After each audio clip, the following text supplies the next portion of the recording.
ನಮಸ್ಕಾರ ವೀಕ್ಷಕರೇ, ನಿಮಗಿದು ಗೊತ್ತೇ? 30 ನಿಮಿಷಗಳ ಕಾಲ ವಾದ್ಯ ಸಂಗೀತವನ್ನು ಕೇಳುವುದು ಗಮನ ಮತ್ತು ಸೃಜನಶೀಲತೆಯನ್ನು ಗಣನೀಯವಾಗಿ ಹೆಚ್ಚಿಸುತ್ತದೆ. ನೆಗಡಿ ನಿಲ್ಲದಿದ್ದರೆ ತಾಜಾ ಅನಾನಸ್ ಜ್ಯೂಸ್ ಕುಡಿಯಿರಿ. ಆತಂಕವಾಗಿದ್ದರೆ ನಿಮ್ಮ ಹಣೆಯ ಮೇಲೆ ನಿಧಾನವಾಗಿ ತಟ್ಟಿ. ನಿದ್ರೆ ಬರಲು ಕಷ್ಟವಾಗಿದ್ದರೆ ಕಣ್ಣುಗಳನ್ನು ಮುಚ್ಚಿ 100ರಿಂದ ಹಿಮ್ಮುಖವಾಗಿ ಎಣಿಸಲು ಪ್ರಾರಂಭಿಸಿ. ಖಿನ್ನತೆಯು ಹೊರಗಿನ ನೋವಿನಿಂದ ಬರುವುದಿಲ್ಲ, ಬದಲಾಗಿ ಆ ನೋವು ದುಃಖವನ್ನು ವರ್ಷಗಟ್ಟಲೆ ಅದುಮಿಟ್ಟಾಗ ಬರುತ್ತದೆ. ದೇಹದ ಆಯಾಸಕ್ಕಿಂತ ಮನಸ್ಸಿನ ಆಯಾಸವೇ ಅತಿ ಹೆಚ್ಚು ಅಪಾಯಕಾರಿ ಮತ್ತು ಆಳವಾದದ್ದು. ನಾವು ವ್ಯಕ್ತಪಡಿಸದೆ ಮುಚ್ಚಿಟ್ಟ ಕೋಪ ಮತ್ತು ದುಃಖವೇ ಒಳಗೆ ವಿಷವಾಗಿ ಮಾರ್ಪಡುತ್ತದೆ. ನಿಮ್ಮ ಭಾವನೆಗಳನ್ನು ಒಪ್ಪಿಕೊಳ್ಳದಿರುವುದು, ಇತರರಿಗೆ ಹೇಳದಿರುವುದು ನಿಮ್ಮ ಆತ್ಮಕ್ಕೆ ಹಾನಿ ಮಾಡುತ್ತದೆ. ನೀವು ಆಕರ್ಷಕವಾಗಿ ಕಾಣಬೇಕೆಂದರೆ ಯಾರಾದರೂ ನಿಮ್ಮೊಂದಿಗೆ ಮಾತನಾಡುವಾಗ ನಿಮ್ಮ ತಲೆಯನ್ನು ಸ್ವಲ್ಪ ಓರೆಯಾಗಿಸಿ. ನಿಮ್ಮ ಬಗ್ಗೆ ಆಸಕ್ತಿ ಹೆಚ್ಚುತ್ತದೆ.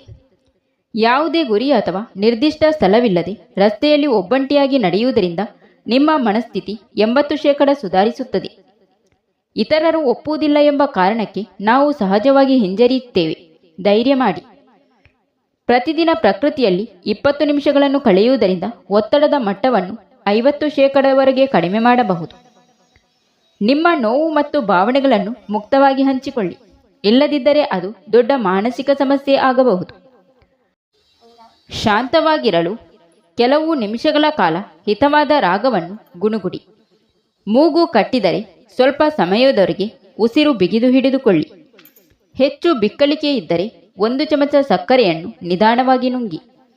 ನಿಮ್ಮ ಕೈಗಳು ಅಥವಾ ಕಾಲುಗಳು ತಣ್ಣಗಾಗಿದ್ದರೆ 1 ನಿಮಿಷದ ಕಾಲ ನಿಮ್ಮ ಕಾಲ್ಬೆರಳುಗಳನ್ನು ನಿರಂತರವಾಗಿ ಅಲುಗಾಡಿಸಿ. ನಿಮ್ಮನ್ನು ನೋಡಿದಾಗ ಅವರ ಕಣ್ಣುಗಳು ಹೊಳೆಯುವ ಜನರೊಂದಿಗೆ ಮಾತ್ರ ಇರಿ. ಸಕಾರಾತ್ಮಕ ಗೆಳೆಯರು ಯಾವಾಗಲೂ ನಿಮ್ಮನ್ನು ಪ್ರೋತ್ಸಾಹಿಸುತ್ತಾರೆ. ನಿಧಾನವಾಗಿ ಮತ್ತು ಸ್ಥಿರವಾಗಿ ಸಾಗುವುದೇ ನಿಮ್ಮ ಗುರಿಯನ್ನು ತಲುಪಲು ವೇಗವಾದ ಮಾರ್ಗ. ತಾಳ್ಮೆ ಮತ್ತು ನಿರಂತರ ಪ್ರಯತ್ನ ಅತ್ಯಗತ್ಯ. ಜೀವನದಲ್ಲಿ ವೇಗವಾಗಿ ಮುಂದುವರಿಯಲು ಕೆಲವು ಸರಳ ನಿಯಮಗಳನ್ನು ಪಾಲಿಸುವುದು ಮುಖ್ಯ. ಒಂದು ಬೆಟ್ಟದ ತುದಿಯು ಇನ್ನೊಂದು ಬೆಟ್ಟದ ಬುಡವಾಗಿರುತ್ತದೆ. ಹಾಗಾಗಿ ಎಂದಿಗೂ ಕಲಿಯುವುದನ್ನು ಮತ್ತು ಏರುತ್ತಲೇ ಇರುವುದನ್ನು ನಿಲ್ಲಿಸಬೇಡಿ. ತಂಪಾದ ಕೋಣೆಯಲ್ಲಿ ಮಲಗುವುದರಿಂದ ನಿಮ್ಮ ನಿದ್ರೆಯ ಗುಣಮಟ್ಟ ಸುಧಾರಿಸುತ್ತದೆ. ಹಗಲಿನಲ್ಲಿ ತೆಗೆದುಕೊಳ್ಳುವ ಸೂಕ್ತವಾದ ಚಿಕ್ಕ ನಿದ್ದೆ ಕೇವಲ 10ರಿಂದ 20 ನಿಮಿಷಗಳು ಮಾತ್ರ. ಹೆಚ್ಚು ಮಲಗಿದರೆ ಆಲಸ್ಯ ಕಾಡುತ್ತದೆ. ಆಳವಾದ ನಿದ್ರೆಯಲ್ಲಿರುವಾಗ ನಿಮ್ಮ ಮೆದುಳು ವಿಷಕಾರಿ ವಸ್ತುಗಳನ್ನು ಶುದ್ಧೀಕರಿಸಿ ಮಾನಸಿಕ ಸ್ಪಷ್ಟತೆಯನ್ನು ಹೆಚ್ಚಿಸುತ್ತದೆ.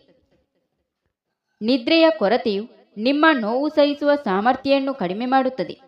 ಇದರಿಂದ ಸಣ್ಣ ನೋವು ಕೂಡ ಹೆಚ್ಚು ತೀವ್ರ ಅನಿಸುತ್ತದೆ. ಬೆನ್ನಿನ ಮೇಲೆ ಮಲಗಿ ನಿಮ್ಮ ಕಾಲುಗಳನ್ನು ಸ್ವಲ್ಪ ಮೇಲಕ್ಕೆತ್ತಿ ಮಲಗಿದರೆ ಕೆಳಬೆನ್ನಿನ ನೋವು ಕಡಿಮೆ ಮಾಡಲು ಸಹಾಯ ಮಾಡುತ್ತದೆ. ಬೆಳಿಗ್ಗೆ ಎದ್ದ ತಕ್ಷಣ ನೀರು ಕುಡಿಯುವುದರಿಂದ ನಿಮ್ಮ ಚಯಾಪಚಯ ಕ್ರಿಯೆ ಉತ್ತಮಗೊಳ್ಳುತ್ತದೆ.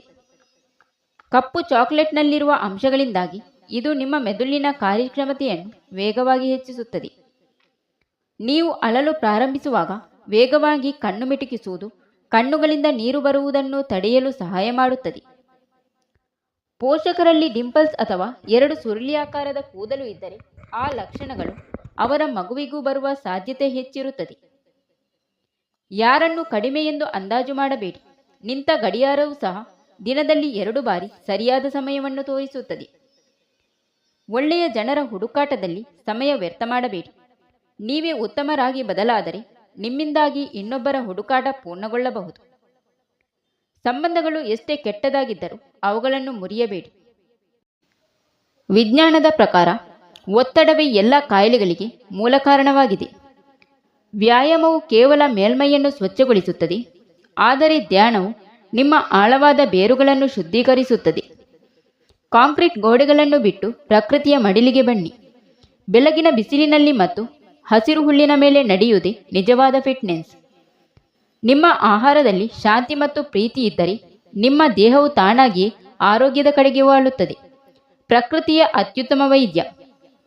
ನೀವು ಯಾವಾಗ ನಿಮ್ಮ ಒಂಟಿತನವನ್ನು ಸ್ನೇಹಿತನನ್ನಾಗಿ ಮಾಡಿಕೊಳ್ಳುತ್ತೀರೋ ಆಗ ನೀವು ಜಗತ್ತಿನ ಅತ್ಯಂತ ಶಕ್ತಿಶಾಲಿ ವ್ಯಕ್ತಿಯಾಗುತ್ತೀರಿ. ಬೇರೆಯವರಲ್ಲಿ ಸಂತೋಷವನ್ನು ಹುಡುಕುವುದನ್ನು ನಿಲ್ಲಿಸಿ. ನೀವು ಸ್ವತಃ ಪರಿಪೂರ್ಣರು. ಮತ್ತು ನಿಮ್ಮದೇ ಆದ ಕೇಂದ್ರವಾಗಿದ್ದೀರಿ. ಒಂಟಿತನವು ದೌರ್ಬಲ್ಯವಲ್ಲ, ಅದು ನಿಮಗೆ ಯಾರಿಗೂ ಅವಲಂಬಿತವಾಗದೆ ಬದುಕುವ ನಿಮ್ಮ ನಿಜವಾದ ಶಕ್ತಿಯನ್ನು ತೋರಿಸುತ್ತದೆ. ಇದು ನಿಮ್ಮ ಒಂಟಿತನವಲ್ಲ, ಇದು ನಿಮ್ಮ ಅಂತರಾತ್ಮವನ್ನು ಭೇಟಿಯಾಗಲು ಪರಮಾತ್ಮ ನೀಡಿದ ಸುಂದರ ಆಹ್ವಾನವಾಗಿದೆ. ಗುಂಪಿನಲ್ಲಿರುವುದು ಸುಲಭ, ಆದರೆ ಏಕಾಂತದಲ್ಲಿ ನಿಮ್ಮ ಪೂರ್ಣತೆಯನ್ನು ಕಂಡುಕೊಳ್ಳುವುದೇ ನಿಜವಾದ ಯಶಸ್ಸು ಮತ್ತು ನೆಮ್ಮದಿ. Thank you for watching. ಸ್ನೇಹಿತರೆ, ಈ ವಿಡಿಯೋದ ಬಗ್ಗೆ ನಿಮ್ಮ ಅನಿಸಿಕೆಗಳನ್ನು ಕಮೆಂಟ್ ಮೂಲಕ ತಪ್ಪದೇ ತಿಳಿಸಿ. ಇಂತಹ ಯೂಸ್ಫುಲ್ ಇನ್ಫಾರ್ಮೇಷನ್ಗಾಗಿ ನಮ್ಮ ದಿವ್ಯಾಸ್ ಬುಕ್ಸ್ ಆಫ್ ಯೂಟ್ಯೂಬ್ ಚಾನಲ್ನ ಸಬ್ಸ್ಕ್ರೈಬ್ ಮಾಡಿಕೊಂಡು ವಿಡಿಯೋಗೆ ಒಂದು ಲೈಕ್ ನೀಡುವುದನ್ನು ಮರೆಯಬೇಡಿ.